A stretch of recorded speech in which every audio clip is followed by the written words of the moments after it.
자, 미국에 벌써 지금 이게 미국 전역 지도인데 이런 바이오 디젤과 관련된 프로젝트들이 생각보다 꽤 여러 군데에서 진행되고 있다. 아까 말씀드렸던 SAP를 옵티마이징 하는 것, 그 다음에 여러 가지 바이오 디젤 산업들이 뭐 캐나다는 아시는 것처럼 오일 샌드, 그러니까 모래에서 이제 뭐 짜내는 방법이라든지 아니면 아까 말씀드렸던 대두박이나 옥수수에서 짜내는 그런 바이오 디젤 같은 것들이 되고 있다면 미국도 현재 구간에선 이런 새로운 바이오 디젤을 하려고 하고 있다. 그런데 이런 바이오 디젤을 어떻게 만드냐? 지금 뭐 그 과정을 봤더니 이런 뭐 얘기들은 우리가 뭐 자세히 알 필요는 없을 것 같고 지금 뭐 사용된 요리유 발음이 어렵네요. 사용된 요리유라든지 그 다음에 지금 뭐 동물 지방이라든지 그 다음에 옥수수 오일이라든지 이런 것들을 넣어서 다시 처리를 해서 일단 선 처리를 한 다음에 이런 것들을 어찌 해서 만들면 이런 여러 가지 재생 디젤로 만들 수 있다는 게 핵심 포인트인 거죠. 근데 더 중요한 것은 이것에 대한 생산량을 굉장히 급속도로 늘리려고 하고 있다. 왜냐하면 아까도 언급드렸다시피 항공유에 대한 대체도 필요한 상황이고 그 다음에 지금 우리가 탄소를 줄이는 방향에서 딱 생각하는 것은 뻔하잖아요. 먼 미래로 봤을 때 수소로 대체한다. 가까운 상황에서는 전기로 모든 걸 대체한다라는 거죠. 그래서 재생에너지 써서 풍력, 뭐 조력, 그 다음에 뭐 태양광 이런 거 얘기되고 있고 그 다음에 전기차 얘기되고 있는 상황이잖아요. 근데 유럽은 지금 이퓨얼을 가려고 하고 있고 그게 뭐 될지 안 될지는 그 여부를 떠나서 지금 가는 재생에너지도 가고 재생에너지로만 가고 전기차로만 가는 그 흐름이 독일이 일단 싫어하니까 이퓨얼이라고 하는 것도 카드로 하나 남겨둔 상황에서 미국 같은 경우에는 바이오 디젤이라는 쪽의 움직임으로 가고 있다. 그런데 그게 우리가 예전부터 얘기했던 바이오 디젤, 새로운 바이오 디젤, 그 다음에 여기가 얘기 나오고 있는 지금 요 생산된다고 하고 있는 요 부분들 아까 언급드렸던 SAF라고 하는 요 부분까지 같이 지금 얘기가 되고 있다는 거죠. 그런데 아까 말씀드렸던 것처럼 기존에 대두박이나 옥수수에서 짜냈던 그 바이오 디젤 같은 경우에는 상대적으로 탄소 제로에 가깝다고는 하지만 기껏 해봐야 뭐 난방유 정도로 쓰는 정도였는데 요 새롭게 나온 것은 어떻게 만드느냐 말씀드렸다시피 여러 가지 처리를 통해서 만드는데 이런 처리를 통해서 만들면 구하기도 쉬운 사용된 폐식용유 같은 것들 원료로 해서 만드는 것인데 여러 군데 쓸 수 있다는 거죠. 지금 보니까 항공유로 쓰일 수 있고요. 그 다음에 나프타로도 만들 수 있고요. 그 다음에 요 여러 가지 소재들, 플라스틱 소재들로도 만들 수 있다는 거죠. 그 다음에 이쪽에 지금 보시면 기존에 썼던 여러 엔진들, 디젤 엔진들에도 그대로 쓰일 수 있는 다만 이것도 이퓨얼과 마찬가지겠죠. 이퓨얼도 지금 가장 큰 문제가 되고 있는 거 뭡니까? 뭐 가스에서도 뽑을 수 있고 뭐 여러 군데에서 석탄에서도 뽑을 수 있고 여러 군데 뽑을 수 있는데 문제는 지금 가격 지금 항공유가 아니라 기존의 원유 가격보다도 너무 비싼 가격에 생산이 되니까 이퓨얼이 이제 가능성이 없다라고 보고 있는 건데 물론 이것도 가격 문제를 잘 한번 살펴봐야 되겠죠. 그래서 미국 같은 경우에는 지금 IRA에 기초해서 이런 바이오 디젤, 새로운 바이오 디젤을 만들면 뭐 갤런당 얼마의 보조금을 주는 형태로 지금 가고 있습니다.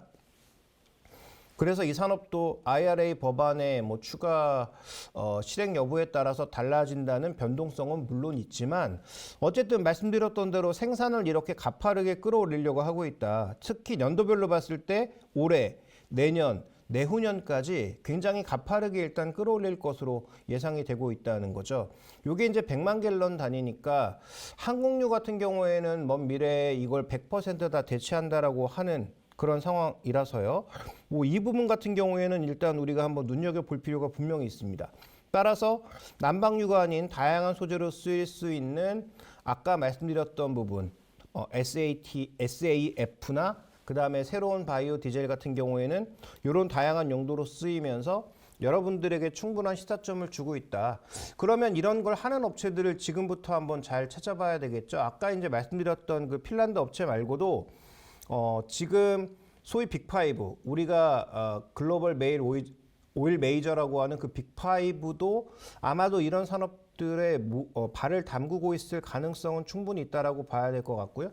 그다음에 이제 이런 거 모으는 게 중요할 거 아니겠습니까? 그다음에 이런 걸 또 처리할 수 있는 장치 산업 같은 경우에도 굉장히 중요해지겠죠. 그래서 그런 부분들은 좀 같이 찾아봐야 되겠다. 저도 이 리포트를 보고 나서 막 뭐를 좀 찾아봤는데 관련된 기업을 당장 찾기는 저도 좀 어렵더라고요. 다만 제가 이제 화요일 날 방송을 해야 되니까 여러분들과 아이디어를 공유하는 차원에서 가져왔고, 다시 한번 말씀드리지만 제가 정답을 아는 건 아니고 이런 뉴스가 있을 때 여러분들도 아셨으면 좋겠고, 여러분들도 같이 종목을 찾아서 투자하셨을 때 여러분들의 아이디어로 뭔가 제공된 아이디어로 여러분들이 스스로 종목을 찾아서 투자해서 몇 배 이익을 낸다면 더 큰 보람이 있지 않겠습니까? 그래서 저는 그런 부분들을 좀 말씀드리고 싶어서 오늘 이 리포트에 있는 내용 중에서 가장 눈에 띄는 부분, 당장 뭔가 내일부터 올라갈 것 같지는 않지만 이런 방향도 있다라는 것을 분명히 우리가 생각해 볼 필요가 있겠다. 그래서 저는 이 중에서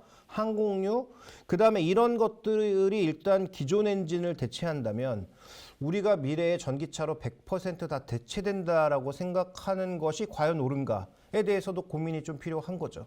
그 다음에 이 비용이 그렇게 비싸지 않다면 전기차가 지금 정도의 가격은 굉장히 애매할 수도 있겠다라는 것도 생각해 볼 필요가 있는 거죠. 그래서 이런 여러 가지 생각들을 여러분들이 조금 같이 해 보셨으면 좋겠습니다. 그래서 하나증권의 이 자료는 제가 얘기한 것보다 좀 더 세세한 내용들이 많이 나와 있으니까 자세히 살펴보시면 좋을 것 같네요. 자, 그 다음에 또 하나 이제 살펴봐야 될 것. 지금 고모함님 오셨는데 제가 오늘은 단순하게 어떤 화학 업종의 그 전망을 말씀드리려고 하는 건 아니고 석유화학 업종 내에서 뭔가 새로운 그런 투자 아이디어들이 있다라는 것을 말씀드리는 것이니까 한번 참고해 보시면 좋을 것 같아요. 그래서 개별 종목에 대한 어떤 전망보다는 이런 아이디어를 바탕으로 이 리포트에서 제시된 종목이 저는 나름 합리적이라고 판단하고 있기 때문에, 그 다음에 또 제가 말씀드리고 싶은 몇 가지 종목군들이 있기 때문에 오늘 제가 이제 가져온 것이고요. 자, 그래서 오늘 첫 번째 아이디어는 방금 언급드렸던 이 부분, 즉 새로운 바이오 디젤이 나오고 있고 이것이 항공유를 대체할 가능성이 있고, 과거에는 난방유에 그쳤지만 기존에 쓰던 디젤 엔진과 항공유와 나프타도 대체할 수 있는 흐름이다라는 것. 그래서 이 석유화학 쪽도 우리가 앞으로 없어질 산업이라고 생각했지만 그렇지 않을 수 있겠다. 여기에서 이제 새로운 여러 가지 공법들이나 이런 것들이 더해지면서 소위 폐식용유 같은 것들로 디젤을 만들 수도 있다. 그래서 우리가 항상 밑에서 꺼내는 석유 원유를 꺼내는 작업 자체가 엄청난 탄소를 발생시키는 일이어서 이와 관련돼서는 이제 탈탄소 과정에서는 없어진다라고 생각했지만, 이제 우리 집 주변, 그 다음에 내 주변에서 쉽게 구할 수 있는 그런 것들로 뭔가 우리가 원래 하던 석유화학 산업들이 돌아갈 수도 있다는 부분을 우리가 한번 주목해 볼 필요가 있는 거죠. 자, 오늘 시장에서 조선주들이 움직였습니다. 왜 움직였습니까? 가장 큰 이슈는 암모니아 운반선이죠. 근데 여러분들, 암모니아 운반선이 결국은 뭐죠? LPG, 그다음에 LNG, 기존의 액화에서 석유를 실었던 선박이 조금만 바꾸면 그대로 독성 물질인 암모니아를 실을 수 있는 배가 되는 거죠. 그러니까 뭔가 다 혁신적으로 바꿀 것 같지만 기존에 있던 것들을 조금 수정해서 그런 것들을 가져갈 가능성이 높다라는 것. 그 다음에 이제 수소와 관련된 설비들, 이것도 다 새로 만들까? 그렇지 않다라는 거죠. 만약에 정말로 암모니아를 그대로 우리가 써서 암모니아에서 순수 수소를 분리해내는 기술들이 발견이 된다면 땅속에 묻혀있는 화이트 수소를 꺼내다가 암모니아로 붙여서 이거를 운송을 해서 다시 떨어뜨려서 수소만 가지고 무엇을 할 수 있는 그런 기술들이 개발이 된다면은, 그러면 기존에 갖고 있던 석유화학 설비들과 가스 설비들, 저장 설비와 운반 설비들이 전부 그대로 사용될 가능성도 생각해 볼 필요가 있는 거죠. 그러면 우리가 지금은 다 죽은 산업이야 라고 생각했던 뭐 관이, 음새, 파이프, 후유관, 이런 것들이 과연 사라지는가? 그렇지 않을 수 있겠다라는 것도 여러분들이 한번 더불어서 살펴볼 필요가 있을 것 같습니다.